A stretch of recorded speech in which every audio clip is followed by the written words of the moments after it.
Un Dieu qui sauve, complètement d'accord. Un Dieu qui purifie par le feu, nous pouvons l'envisager.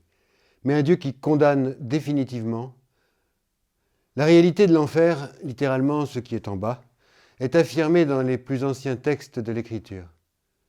Il ne faut d'ailleurs pas confondre les enfers, le Sheol biblique, où vont les morts, et l'enfer dont le Christ lui-même parle abondamment. Le Christ fait allusion à la géhenne de feu, là où il y aura des pleurs et des grincements de dents, où la flamme ne s'éteint pas, supplice préparé pour le diable et ses anges. Et Jésus annonce de même en termes graves qu'il enverra ses anges qui ramasseront tous les fauteurs d'iniquité et les jetteront dans la fournaise ardente. Il dit même qu'il prononcera la condamnation « Allez loin de moi, maudit, dans le feu éternel ». Depuis, l'existence d'un enfer éternel fait partie de la foi constante de l'Église. Même si cette affirmation nous choque, il nous faut l'admettre et essayer de la comprendre.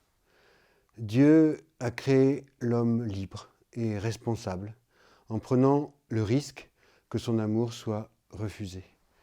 Dieu veut aimer l'homme et être aimé par lui. Créé à son image, il le traite en partenaire. Or, il n'y a pas d'amour sans liberté, sans la possibilité de dire non. L'homme peut se couper de la vie en repoussant Dieu, en abandonnant l'attitude d'amour et d'obéissance.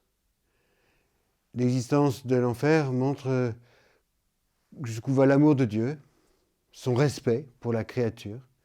L'enfer pourrait être seulement temporaire, et le Christ nous apprend dans la parabole du riche et du pauvre Lazare qu'il est définitif.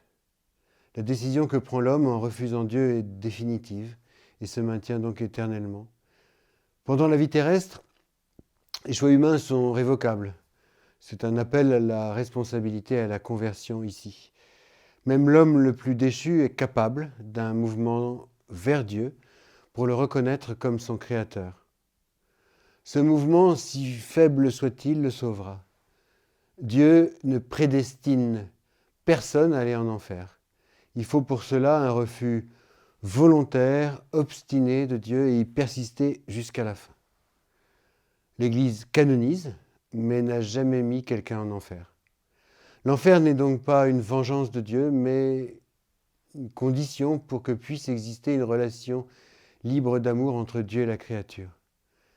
Ici-bas, l'Église et les saints du ciel implorent la miséricorde de Dieu. Dieu veut, selon la lettre de Saint Pierre, que personne ne périsse, mais que tous arrivent au repentir.